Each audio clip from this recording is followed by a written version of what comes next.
You're listening to the My Aggie Nation podcast. Welcome back for another episode, everyone. I'm Alex Miller, joined always by Travis L. Brown. Travis, how's it kicking over there at the Eagle office today? You know, it's been a busy day. There's lots of important, fancy things going on here in Aggie Land and across the country. For sure. And one of those, we're recording this on a Thursday afternoon for those listening wherever you may be. Texas A&M released its name, image, likeness program this morning called AMPLIFY.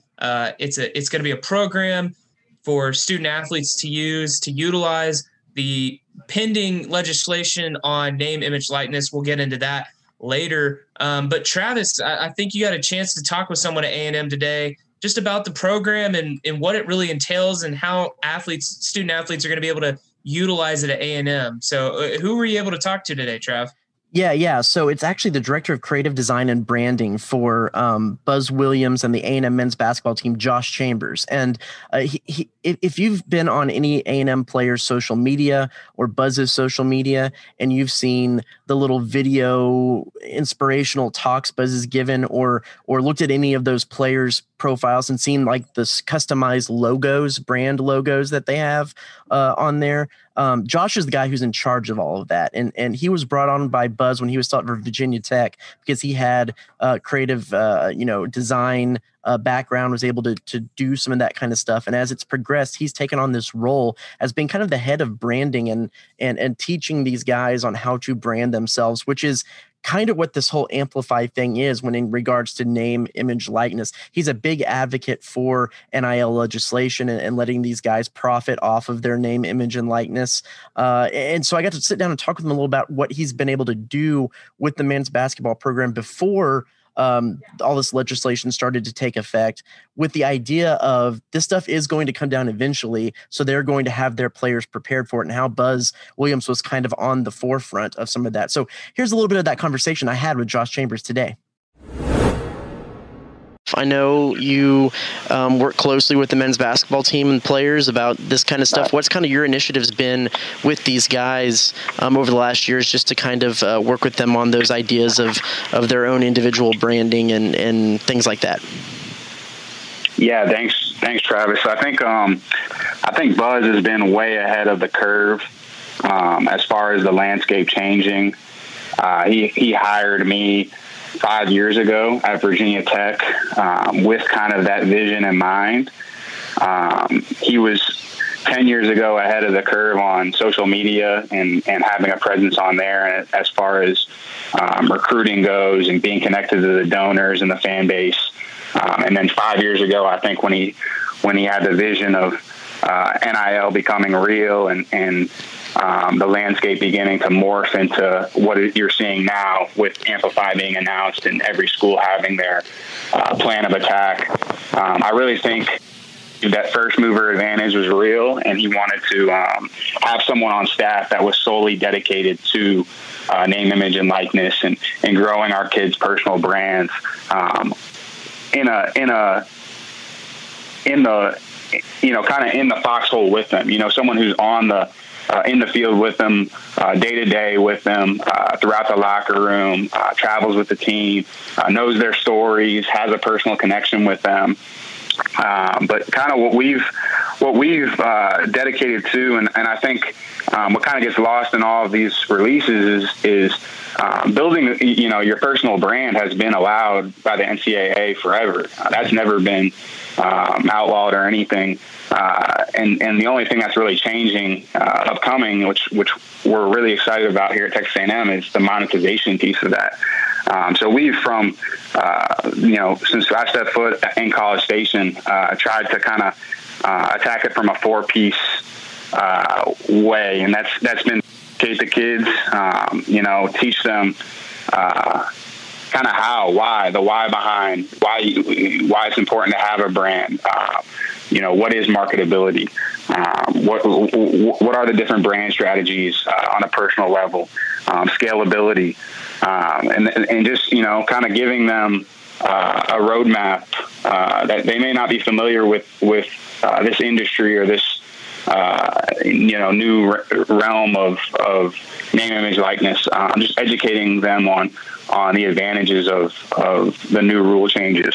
And then the second piece that I think is providing, obviously content's very important. Content is king. And we try here at Texas A&M to be on the cutting edge of technology and providing them with the best level of photography, video.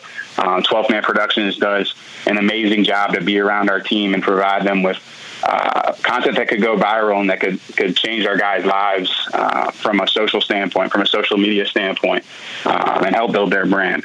And then the next piece, I think, is capitalizing. The Aggie Network is real, and it's an advantage that we have here at Texas A&M that I don't think any other school has something of that magnitude, and a network of people who bleed maroon and just like our kids love Aggie Land, they love our kids just as much as anyone, and they want them to succeed, not just on the court but off the court, and they're the backbone of our team, and they kind of prop our guys up. And there's a good quote, it's leverage them while they love you. And I think utilizing the Aggie Network and capitalizing on their time here, whether it's 1 year or 4 years or 5 years or whatever it is, which bleeds into the last piece, I think, of what our attack has been, and that's the sustainability piece, just sustaining that success. I mentioned the rules are changing, but we don't want our guys just to, have something that only lasts them while they're in College Station. We want to build something while they're here that they can use or utilize or pays dividends when they're in the NBA, or whether they're a CEO, or whether they're working wherever, in America or in another country. We want to build something, whether they're a basketball player still or in the business sector, that they can still profit from and reap rewards from. And I think that's an important piece, that we're not just service to these kids and just trying to focus on, when they're wearing that jersey. We want to build something sustainable, play the long game, and give them something that they can hopefully create revenue streams for 10 years from now, 15 years from now. Yeah, for sure, man. Well, and a lot of what you just said was a lot of what I see reflected in kind of this press release and the story that the A&M department put out about Amplify. How much were you involved with that? How much do you see that reflects what y'all have been able to do with men's basketball, and what do you see as kind of the pluses of that program, as well as know it as we move into this kind of new realm, like you said, of the monetization of those brands and whatnot? Yeah, no, I think it's huge. I wasn't too involved in any of that. I think it's going to be a game changer for Texas A&M. I've spoke with Jim Cavale, the CEO of Influencer, and kind of the things that they're planning with Influencer Plus. I think there's a societal shift taking place, and maybe COVID expedited that, where the marketplace is moving toward digital, and you're companies like Influencer, I think they're doing as good a job as anyone at the forefront of it. They're going to remove all the friction points for these athletes. So, as you know, they have 9,000 different things going on, being a Division I Power 5 player with, a responsibility to their books, to the coaching staff, and to add name, image, likeness into that, all that they have going on. Influencer and the Amplify program, it's going to remove a lot of those friction points. It's going to make the content streamlined straight to their smartphone. It's going to connect them with brands, connect them with local people who can help amplify their brand, help prop their brand up. It's going to educate them. It's going to show them that roadmap I was talking about. Show them a place that they might not have known existed in terms of the digital product realm, and really familiarize them with all the different things they can do with their brand. And I think Influencer has been at the front of the line in terms of innovation in that regard, but I'm excited to kind of explore and keep working with them and introduce new products and new features to our athletes. I know our guys are fired up and love using the app currently, but I think the Amplify program and everything that Influencer has planned is just going to only make that user experience and help our guys' brands grow even further. Yeah, and I'd heard of influencer when A&M first brought them on board and everything like that. If you wouldn't mind, just in the kind of the Reader's Digest version, what does it look like if I'm Andre Gordon and I have this app on my phone?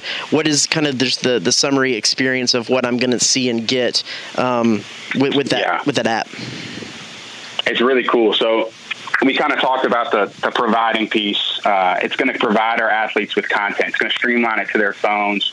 As soon as, like, let's say Dre is playing a home game against Kentucky, and it's a packed house in Reed Arena, you want to capitalize on those moments. So when we win that game, and Dre hits the game winner, obviously he's going to want on that moment as soon as he can, and he's not going to have to influencer. I talked about removing the friction points.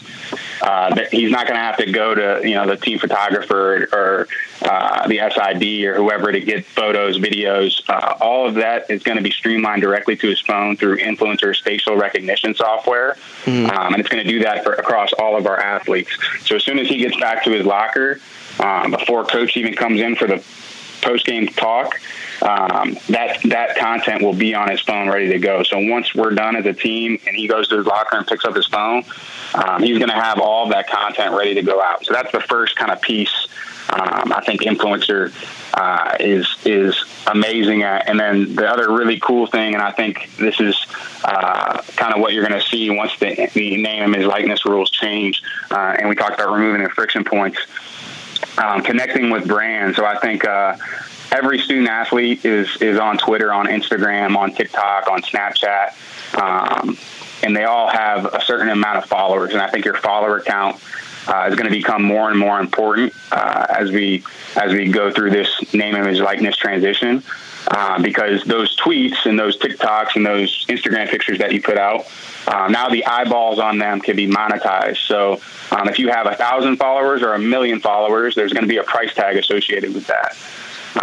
And so influencer is going to play middleman between connecting the Dre's or the Hassans or any student athlete at Texas A&M or elsewhere, connecting them with brands that want to partner with them, so that the student athletes don't have to go through a million different people to make these connections. They don't have to negotiate contracts or do all these different deals that might have gone that way traditionally. Influencer is going to bring them the deal, the brand, the price. So, for example, let's say a brand wants to partner with Dre. After he hits that shot, he was wearing a product or whatever it is. He's got a picture that he's taken with that brand, and they want to partner with them, and they want him to put a tweet out at X time. So they're going to send him a tweet that's already been mocked up. It's already got the copy written, and that there's going to be a price associated with him sending that tweet out. And all Dre's going to have to do is read it over, make sure it's reflective of his brand, reflective of the university guidelines from a compliance standpoint. And the really cool thing that I think influencer and some of these companies are developing is they're going to handle all of the tax implications for Dre. So that's another thing that I think is getting lost in all of this is now that these athletes can monetize their personal brands, there's tax implications with that. Well, influencers going to handle all that for them in the app. It's built into the software. And the other part of that is the compliance piece.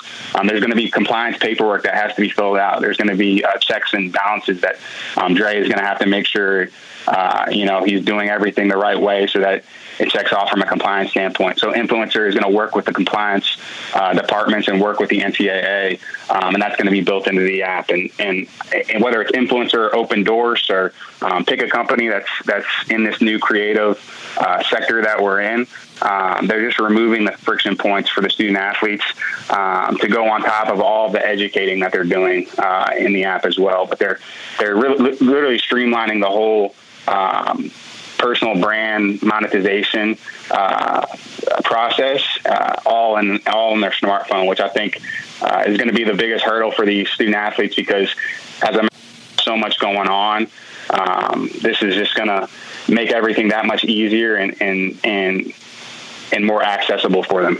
Yeah.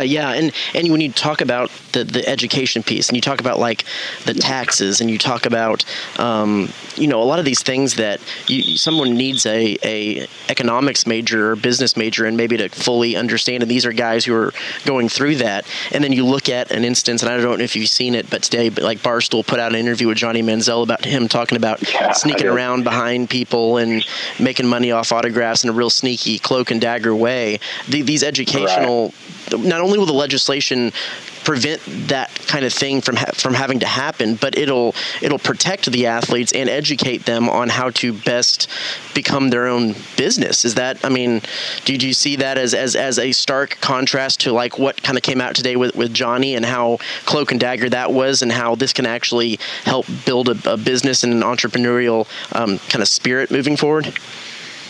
Right, and I think that's the key. It's regulating it all, and I think you're going to see an influx of youth on staffs, people who can navigate social media, can navigate technology, know how to open up an LLC, so that they can educate these players on that stuff, because a lot of them might not know the tax implications that go into it. Take away all of the importance of storytelling with their brand, the brand strategy, the marketability, the scalability. There's that side of it, and then there is the legal side of it that I think does need to be regulated and does need to be monitored. And I do think having the Amplify program and having a company like Influencer on board, and Compass and Game Plan, having all of these great bodies and entities around these guys as resources for them. I don't think anyone else in the country is doing as good a job as Texas A&M is at providing these kids resources to really take advantage of all of the rule changes, but do it in a way that does fit the regulations and does fit whatever the new mold is going to be. For sure. Well, here I pulled up here your profile on the basketball website, and I can read that. But if you wouldn't mind, tell me a little bit just about your background and how you got not only to be in this kind of industry, but then also to get to be in this kind of place of importance on Coach Williams' staff.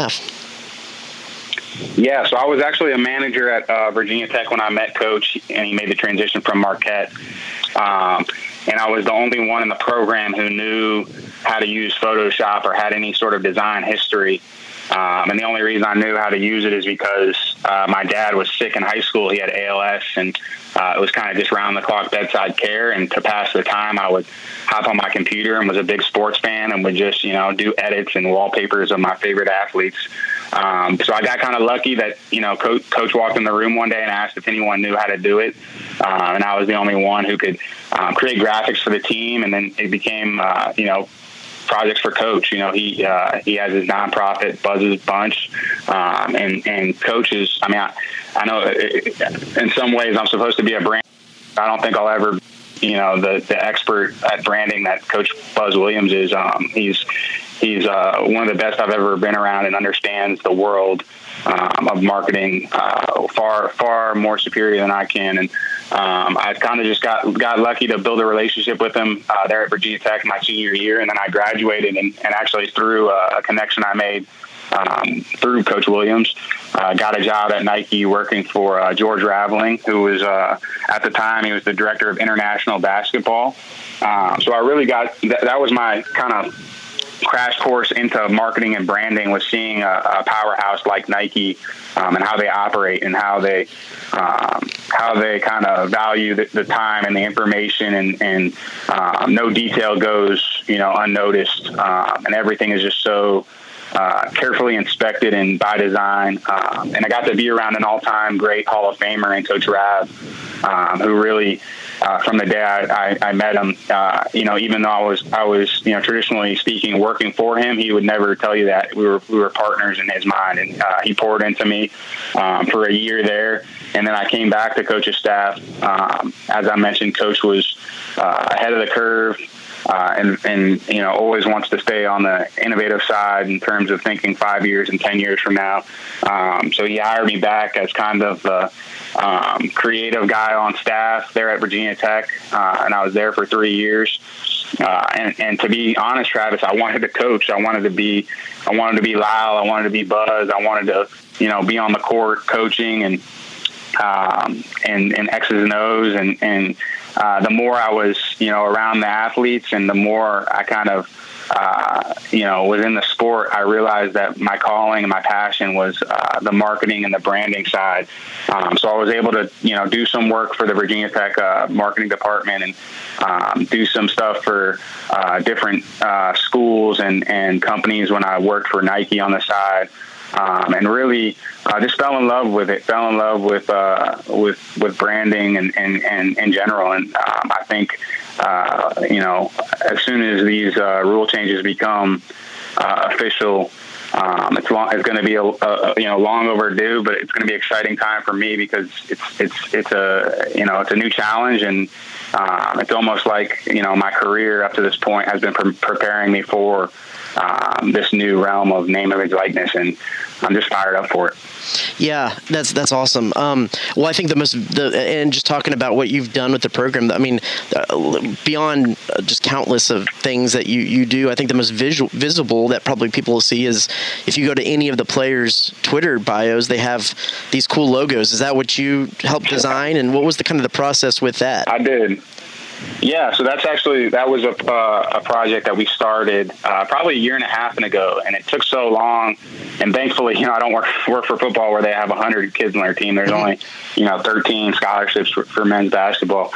But yeah, the process was just sitting down with each kid and understanding their story and explaining to them, no matter what your pool of fans are, you have a pool of fans, and storytelling is going to be important to grow that. And so I just sat down with each kid, got a feel for what they wanted to be incorporated in their logo, did the best I could to explain to them maybe the advantages of different elements that go into logos and brand marks.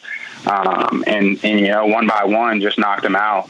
Yeah, we actually, I think we were the only university in the country that outfitted our kids with custom Adidas gear that had their logo on it. And yeah, a lot of them put it up on their Twitter and Instagram profile pictures, which is pretty cool to see.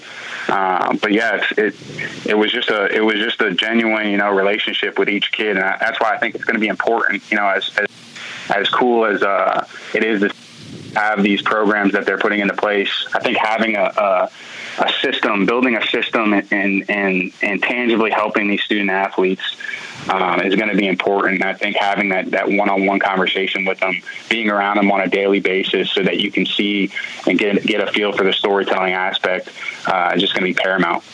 Yeah, and with those with those brand marks and everything like that, with once you start getting into this era of legal monetization, do you see that things like getting into actual trademarking and things like that could be in store with what some of these apps, what Amplify and stuff can be able to do, and when it whether it be the brand mark that y'all help make for the basketball players, or a guy like Leon O'Neal with the football team that has the kind of wake 'em up slogan, or so. Do you think that could be an aspect and a part of this too?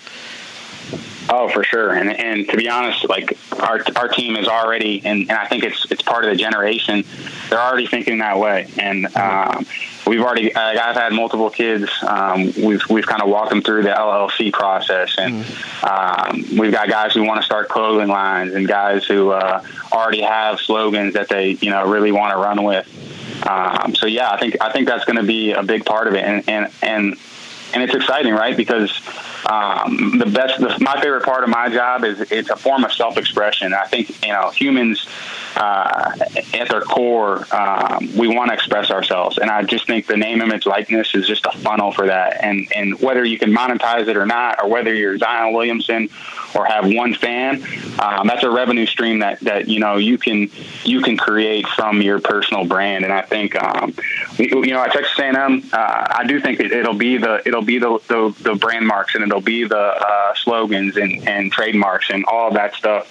I think we view it like the strength coach, like it's just a new form of strength coach. Instead of trying to condition these kids' bodies, we're trying to build up their brands, and we're gonna take it as seriously as we take what they're doing in the weight room and what they're putting in their bodies. We're gonna apply those same core principles to what are we doing with their brands? What are we feeding them in terms of their personal brand, and how can we grow that following? How can we grow that fan base? And it happens over time, right? Like, and I think all of our guys understand, like, just like you can't jump up 100 pounds on the bench, not going to jump up 1 million followers on Twitter in a day. So it takes time, and I think what you said with the logos, that's kind of the surface level, and the logo and the slogan and all the packaging that goes into these athletes' personal brands is important, no doubt.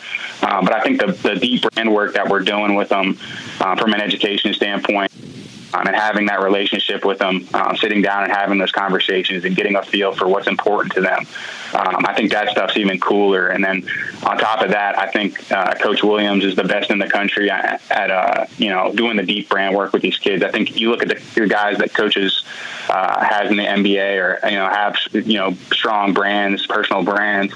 They all have a distinct aura about their brand. I mean, you look at Jimmy Butler, Jay Crowder.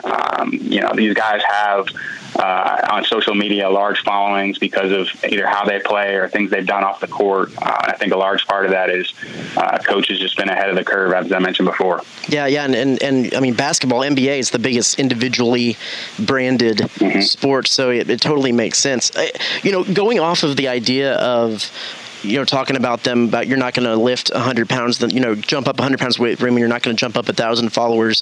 I know that kind of the traditional viewpoint of social media when it comes to college athletics and coaches is, you even sometimes ask coach or you ask players, well, during season, I'm off of social media. I don't want it to be a distraction. Social media can be a distraction. You don't want to listen to the noise, et cetera, et cetera, et cetera.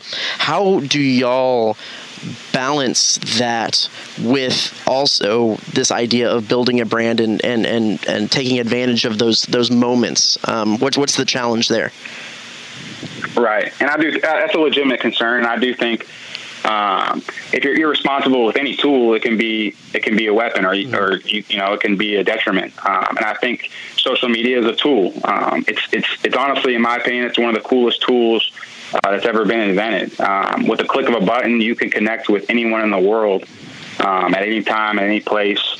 And that just, talking about scalability, Quentin Jackson may have fans in another country that social media allows him to reach. Whereas 20 years ago, Quentin Jackson, if he played then, he would have to, his personal brand would be limited to his local fan base. Now, social media has made each of these individuals, athletes, pools of fans or potential pools that much bigger. And the internet has kind of changed the world in that way. And I do think, kind of like we talked about with the regulation, there's going to have to be a layer of responsibility that goes into that.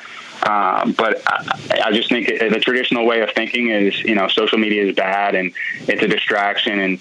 And I just think as we're seeing more and more, there's so many different ways to profit from social media, whether it's profit in terms of money or profit in terms of knowledge, or a lot of these kids learn better from YouTube than they do from textbooks. So I just think it's having that distinction of looking at social media as a tool, and with that comes responsibility. And I think what we're trying to do here is again use that tool to put systems into place that help these kids. And I think we've done a good job with that so far. Yeah, and going off like what you said there, that's part of. I assume that is part of that education when it says there is social media audits and analysis and strategies that are involved with this, and that is teaching them not only how to regulate how much energy and time you spend on this and the times, but like mute buttons and things. Is that all a part of all of this, that you can use the technology to your advantage and use parts of the technology to make this work for you in the middle of a season? For sure. And I think that ties into the marketability of the athlete. What they post is going to be important, not just for tomorrow, but for 10 years from now. Brands that don't exist now may want to partner with our players 5-10 years from now. So what they're doing now is going to affect the future brands that want to partner with them. Mm-hmm. And I think teaching them and having them understand that, I may advise against our players partnering with a certain brand because it may not fit that element of storytelling that they're trying to tell.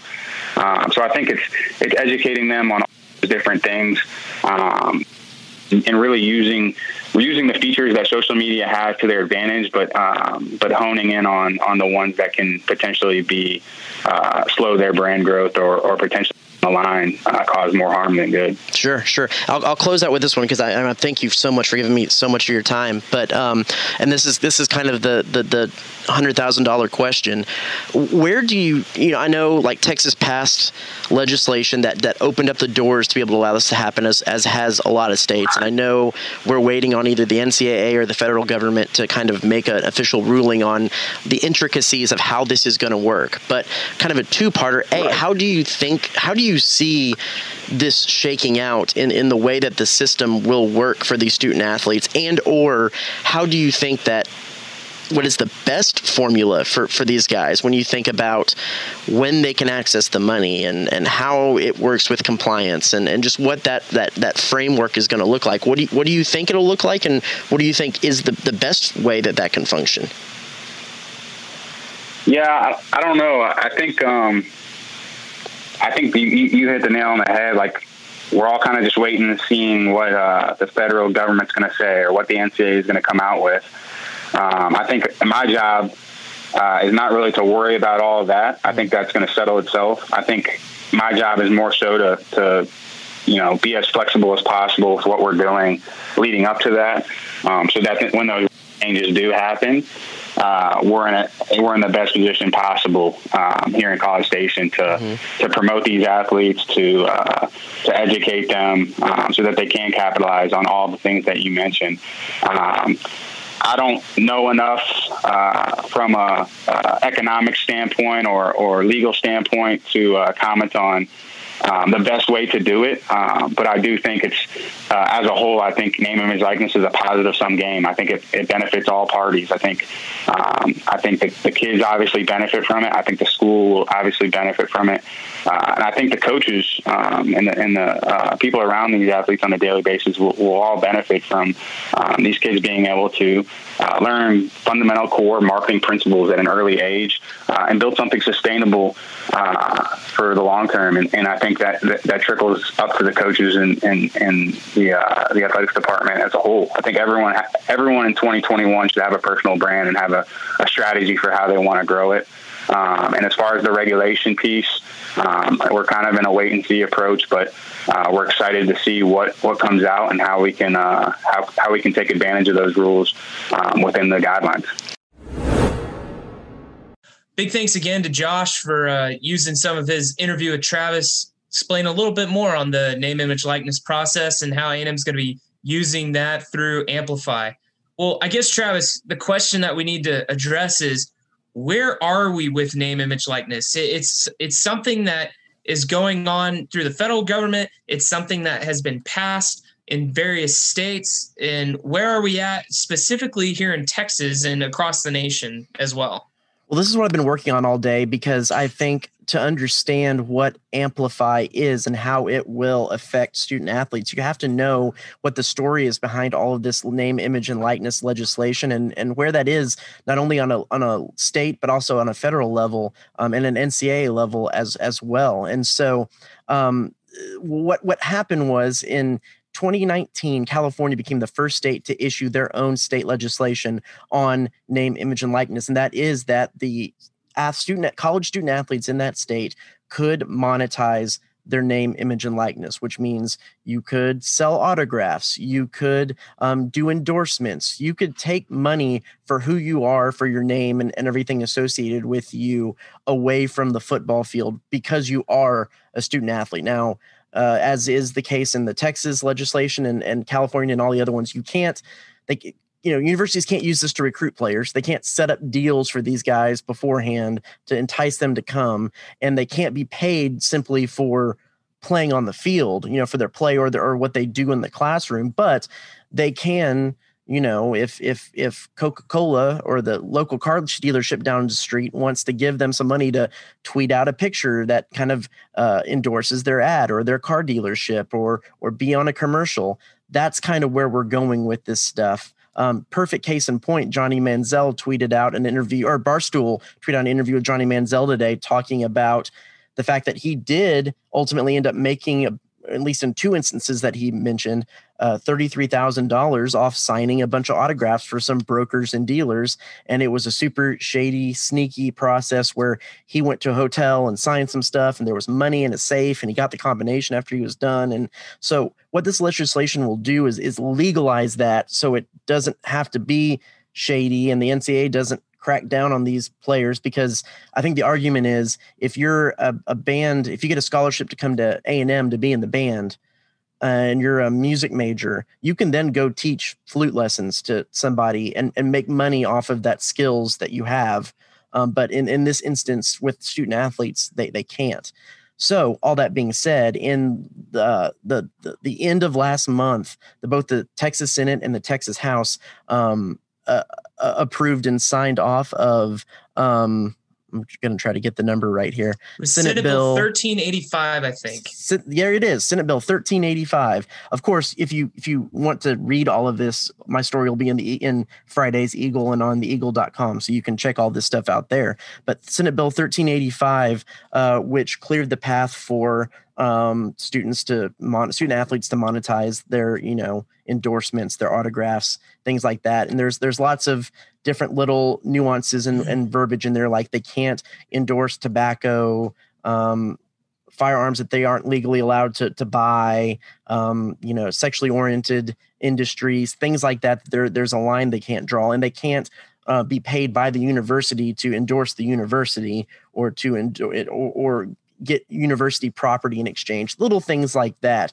But one of the key points to it as regards to amplifying the news that came out today is the fact that as part of this program, legally, schools in Texas will have to provide life skills and financial skills workshops for the students at the beginning of their first and third years at the institution. Now, what Amplify does is it provides that year round, because there will be training, there will be different things that they can do to learn how to better their finances, to work out contracts, to negotiate deals. They have this influencer app and some other third-party companies that will come in and help arrange some of these things and provide information, education on how some of this stuff works. So not only can they not have to be Johnny Manziel and do these secret deals, but they'll have resources available to them that they're not going to get hoodwinked by some guy who wants some autographs in a hotel room. They'll actually be able to learn how to make themselves a business. One of the things that Josh Chambers has taught some of the players in the past, and that is literally how to start LLCs. That is their brand, so they can set up if they want to do a clothing line, if they want to trademark some things, if they, that they can start setting those things up on themselves and have the knowledge to be able to do that. And that'll be incorporated in some of this kind of training as well. So where that lies with the now. With Texas Tech was another one that they have the Beyond Verified program, which is the same thing as Amplify, which then will put them in compliance with Senate Bill 1385. There it is. You have it pulled up. Senate Bill 1385. So that being said, now everyone sits and waits, because there needs to be some national guidance on this, whether it comes from the federal government or whether it comes from the NCAA. Because as of June 1, that's when the first state bills start to roll into play. And if those come into play before national or federal guidance comes in, then it'll be a free-for-all. It'll be state by state who can do what, and it'll probably drastically affect recruiting and things like that. So the push is to get stuff done before July 1st. Whether that happens or not, we'll see. The important thing to look out for is the fact that the Alston versus the NCAA case is going to be heard and decided upon by the Supreme Court this week, which has to do with what is the definition of amateur status and professional status. And if the people are looking to that, I'm sure the federal government is in essence looking to that and the NCAA to see if that the judges in the ruling are going to give definitions to these two terms and what money can be made while still holding an amateur status and things like that. Once that comes down, you'll probably see a quick onslaught. And then there has been some federal bills filed, but you'll probably see that start to move forward because they have a little bit more ground to work with. And you might even see by the end of the month, the NCAA set up a framework for how this is going to work, i.e., will the players be able to get the money right away? Will they have to put it into a trust? What's the definition of a player to the university? Is it they're more an employee type of thing, or is it not at all because they're not really an employee? In fact, this Texas State bill made sure to emphasize the fact that the student athletes are not employees of the university, which has a whole gob of legal ramifications as well. So let's take a deep breath, because that was a lot of information to say that ultimately all of these things, we don't necessarily completely know all of how Amplify is going to work and all of how NIL legislation is going to work, because they're waiting on where the goalposts are going to be, how this is going to be run and what's the frameworks of it. And then people can be flexible and kind of take that in and realize and deal with how that's going to look into the future. So it's still really complicated. It's the short answer. Yeah. What we do know is that name, image, likeness is happening. It is coming. What we do know is that A&M has a plan in place for student athletes to benefit from name, image, likeness. And what we do know is that college athletics is changing, and it is changing very rapidly. And this is a major development in the world of amateurism and the NCAA and college sports in general. I'm curious, Alex, what's your take on this? And I know, again, it's hard, like it is hard for the university administrators and politicians to be able to rule on this because we don't know where the goalposts are exactly. But where we sit now, what's your take on this NIL stuff and how it moves forward? And do you think it's going to be good or bad for the games? Man, that's such it's a great question. And there's people on very, very wide-ranging opinion. I'm of the opinion that this will be good.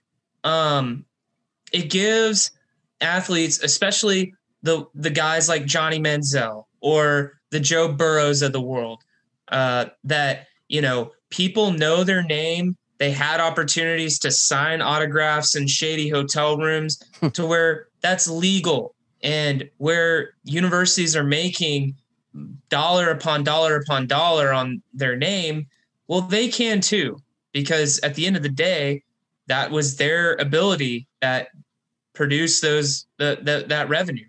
And so it paves a way to where, I think in some essence, amateurism is still maintained because obviously you're not getting paid millions of dollars. But until you get to that point, you have an opportunity of, if you're successful on the field, you can benefit from that monetarily. And it's gonna hopefully crack down on some of probably the shady stuff that goes on.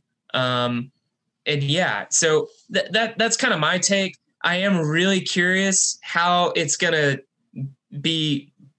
Like you said, there's a lot of moving goalposts. How they've got to find a way to make it uniform across the country, because it could get really uneven very quickly if it's state by state, and certain states have different regulations and different states provide better benefits and advantages for different student athletes.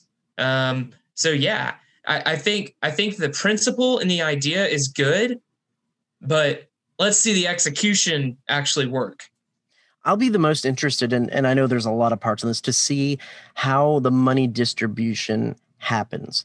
If it is something like if Alex Miller gets to tweet a tweet that's sponsored by Coke and Coca-Cola, and you get to get the money for it, does that money go right into your bank account then? Or is there a system that has been proposed like that goes into a trust fund that is unlocked once you either graduate, leave the school, go pro, one of those kind of things kicks into place, and then it's all given to you. Because I think if you are a strong traditional idea of amateurism kind of proponent, then you'll want to see something like that, because that keeps that idea of you're not necessarily getting paid in the moment. But then you also have the counter side, where you have athletes who can take that money and send it home and help with the family if money and bills are tight. And there's a lot of interesting ways to do about that. The other interesting thing, and I talked about this with Josh, is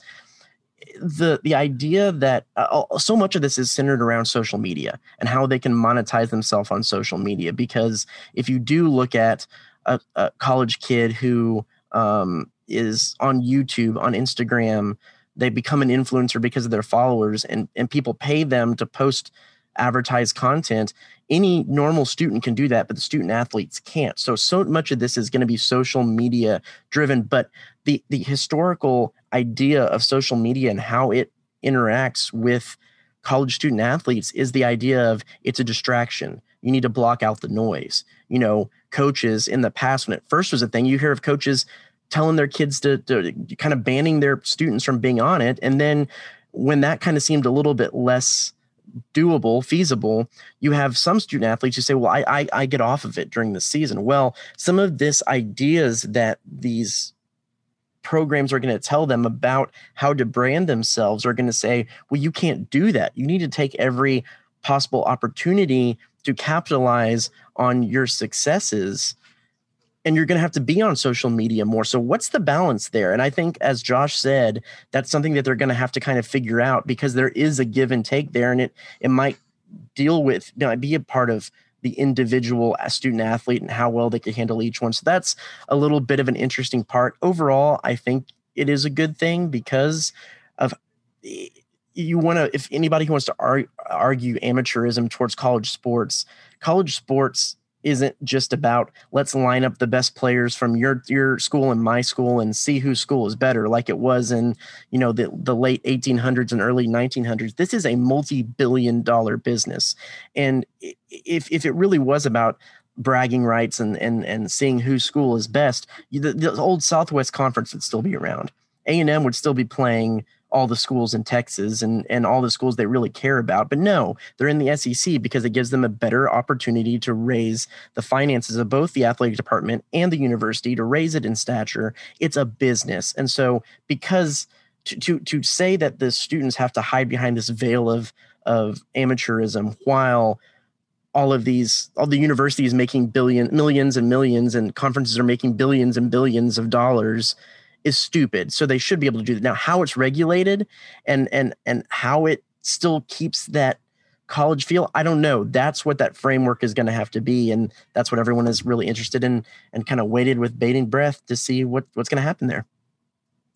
Well, like we said before, this is happening, and it's going to change the landscape of college athletics for good. So this is definitely something that we're going to have to pay attention to and follow, because it's coming, and it's going to affect many and all aspects of college athletics. All right, Travis, I think that's all the time we got today. I like it. Quick jaunt into the world of NLI, because I would have let you talk about this more from all your experience, being an influencer on Instagram. But I just figured I'd leave that behind. There you go. Okay. Well, thanks everyone for joining us today for another edition of the My Aggie Nation podcast. We'll be back next week. For Alex Miller and Travis Brown, have a great week. It seems like every day, everything just has a way to burst at the seams. But if we don't watch what we're doing, our hearts will get ruined by silly things. Good love ain't needs a girl, we know that's true. And if we wanna keep it, we gotta watch everything that we do, yeah. Don't wanna make sure, my baby, make sure you're sticking with me. Don't wanna make sure that we'll be on